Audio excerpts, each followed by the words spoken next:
Tawag, happy Sabbath ka natong tanan, mga kahigalaan, mga kapaglaom. Ania na sab kita sa atong promotional talk. When I was assigned to give this promotional talk, akong gitanaw sa dictionary mga higala, unsa man kining word nga promotion, no?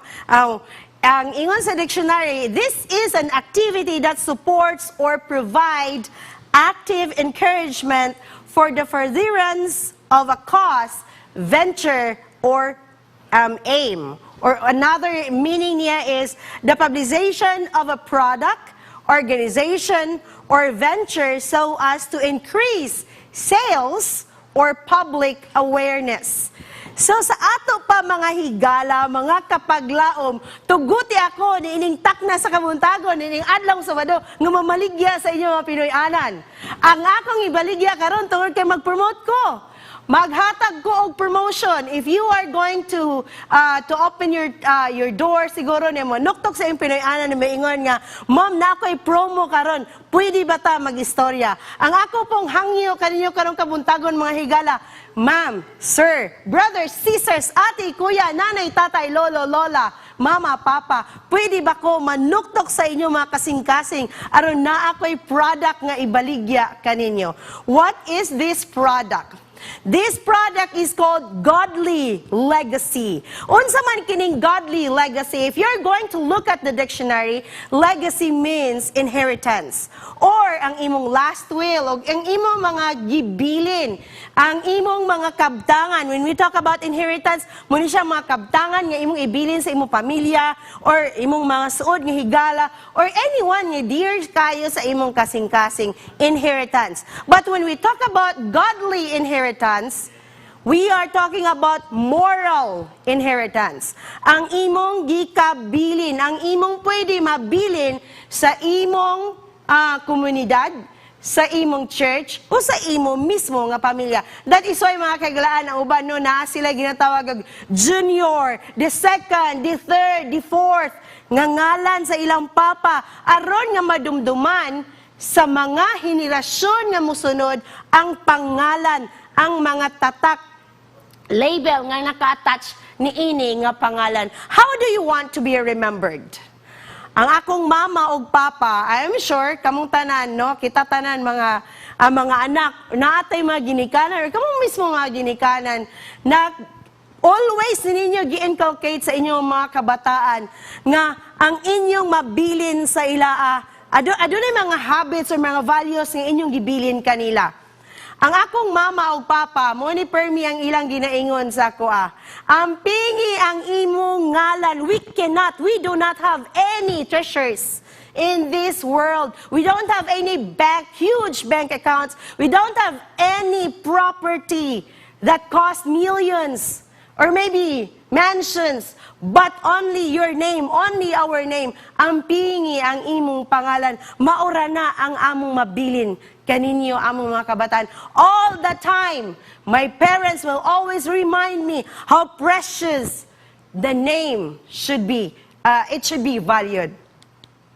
Another nga gi-inculcate sa akong parents gamita eskwela og tarong kay maura ni ang among mabilin. At all the time, every day nga mag-adto mi sa eskwelahan, mora gyud na ang ingon ni papa o ni mama, eskwela og tarong, wala na gyud may lain, maningkamot ni bisag unsa, kalisod sa panahon, mo eskwela ka lang gyud og tarong, kay maura ni ang among mabilin kaninyo. Another important thing nga ilang gihatag sa moa, ang ilang gibilin sa mga gamita ang oras sa insakto, kay dili na kini mo balik. Early in the morning, ang akong mama kanang mura bitaw og manok, manawag sa akong ngalan, bakod na! Inigbutag sa'yo, alas 5, kinahanglan mo, bakod na ka, musugod na ka sa imong mga buluhaton, kaya ang oras dili na mo balik. These are the things nga makaingon ko nga mo ni ang godly legacy nga ilang gibilin kanamo nga every day, every morning sa akong kinabuhi. I am now 38 years old. For the 38 years of my life, akong madumduman, nasa akong dalunggan all the time, ang ilang gihatag sa ako nga mga instructions, ang ilang gihatag sa ako nga mga mensahe. Mga kaigalaan, passing the baton is an art. Ang pagpasa sa, kung baton pa ka ng scepter o kanang sa tawag ni baton, walon sa baton, no? Ang pagpasa sa baton, usa ka art mga higala. Dili ni siya sayon. When you are a parent right now, I know that passing the baton of success to your children is never an easy job. Passing the baton of meekness, passing the baton of maybe financial success is not that easy. And it takes art to do this. Moses, during his time, sa iyang pag-lead sa Jews out of Egypt, actually, he's been dedicating his life showing Joshua how is it to lead. He takes iyang mga values, iyang gipakita kang kang Joshua. Gidemonstrate niya how is it to lead, how is it to control your temper when you are leading the crowd. Si Elijah, iyang nakauban si Elisha sa iyang mga milagro nga gihimo sa Ginoo. Actually, Elisha is, kumbaga sa atong term karon, iyang alalay, iyang helper. During the time nga gipaulanan sa Ginoo og kalayo ang altar ni Baal, Elijah was there to witness how God performed miracles with Elijah. And yet after that time nga murag na gi-instructionan sa Ginoo si Elijah nga hatagan niya og ang murag i-anoint sa tawag na kanang iyang gi-ordain, iyang gipili si Elisha nga mahimong mupuli niya, ang kupo, ang clock, no, gikuha ni Elisha og si Elisha ang mipuli kang Elijah isip usa ka propeta. Si Jesus sa iyang time, he spent 3.5 years with his disciples. He's been showing off how is it to lead and how is it to minister and disciple people. Even si Peter, kauban yun niya all the time. Pero sa dihang gitagan sa Ginoo instruction to walk on the sea, nagya po yung mga pagduha-duha si Peter apan ng Ginoo, nag-spend yun o nag-invest yun sa iya ang panahon didto kang Peter mga higala. Even the time nga gipangutana na si Peter, dinay gani niya si Jesus.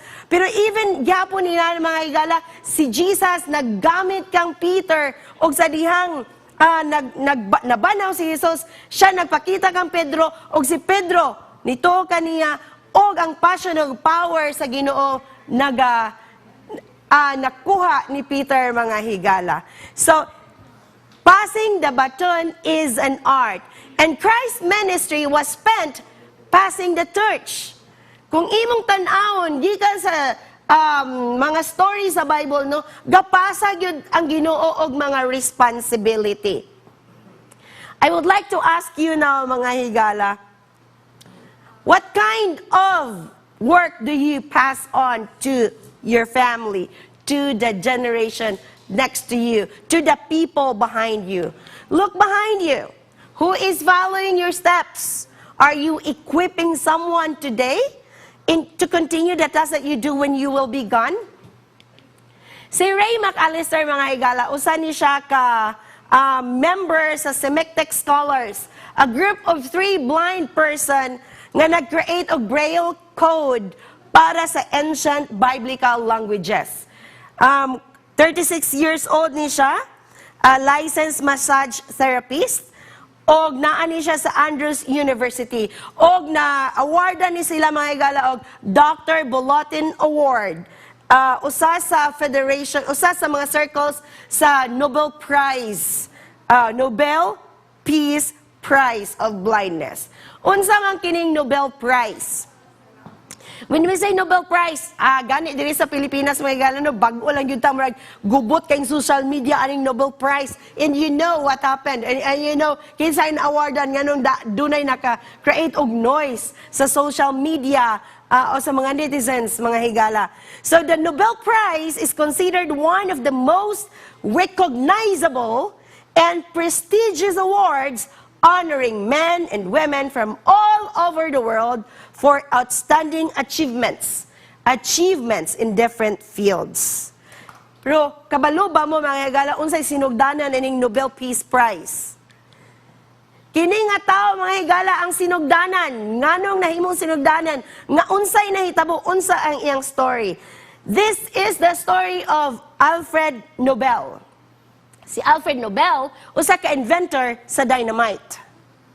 One day, one pleasant morning, naa siya sa usa ka sala naglingkod, niabot ang newspaper boy, o ganahan na kay siya, kanan ni newspaper boy, og naay newspaper, iyang gibasa, nakaabot siya sa section sa obituary. Ang obituary nag-ingon, "The merchant of death is dead." Dr. Alfred Nobel, who became rich by finding ways to kill more people faster than ever before, died yesterday. Actually, it was not him who died. It was his brother Ludwig who died. But ang newspaper nag-ingon nga siya ang namatay. But what really shocked him is that the headline. Sa inan kanan, "The merchant of death is dead." Tungod kay na siya mga inventions like sa dynamite. What do you think will happen if ang inyong mabasahan sa inyong sa newspaper, ang inyong obituary nag-ingon, guys, ignalan kog time na ha. ang obituary mag-ingon nga, si Kuan namatay si kini siya nga tao namatay sa kadautan. Di ba lain kayo paminahon? And that made Dr. Alfred Nobel think of what he can do. So, this is what he did. In 1985, just a year before his death, iyang gitigom ang tanan niya mga researchers. And then, iyang gi-create ang greatest benefit of mankind in physics, chemistry, physiology, medicine, literature, and peace. Og unsa pa inahitabo, gihatag niya ang iyang 94% sa iya ang total assets amounting to $186 million para maka-create og award nga makahatag og prestigious nga recognition sa mga tao nga makahimo og mga dili makalimtan nga mga hinimo sa kalibutan that will benefit the mankind. Namatay si Dr. Alfred Nobel, leaving the legacy of the Nobel Peace Prize Award. How will people or your family summarize your work or your life? How will they measure the impact of your existence? How do you want to be remembered? How would you write your own eulogy? Balik tayo mga higala, ibaligya nako kaninyo ang godly legacy. How do you want to be remembered? Life goes on.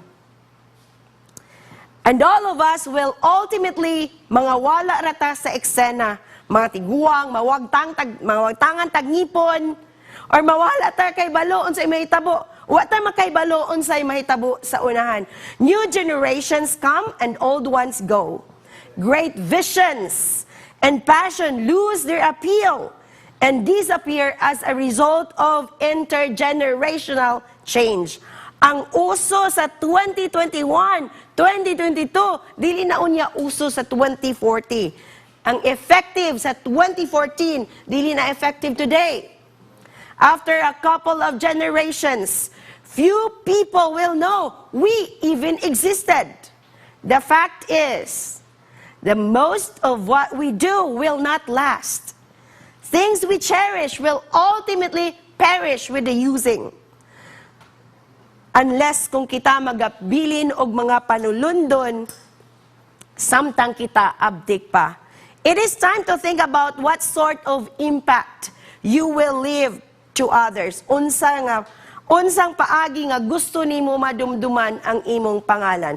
Ang Psalms 145 verse 4 nagaingon, "One generation commends one another. They tell of your mighty acts. How is the next generation will tell about your generation? How will your sons, your daughters will tell about you as their father, as their mother? How are your members will tell about you as a leader? What kind of legacy you are leaving? Mga higala, bisan pa man kining godly legacy, dili matagaan siguro og mga award nga atong gina-look up no nga material nga mga award. Pero ang Ginoo nagasaad. Ingon siya sa 1 Corinthians 15:58. Therefore, my beloved brethren, be ye steadfast, immovable, always abounding in the work of the Lord, for as much as ye know that your labor is not in vain in the Lord. And Romans 2:6 continues, for God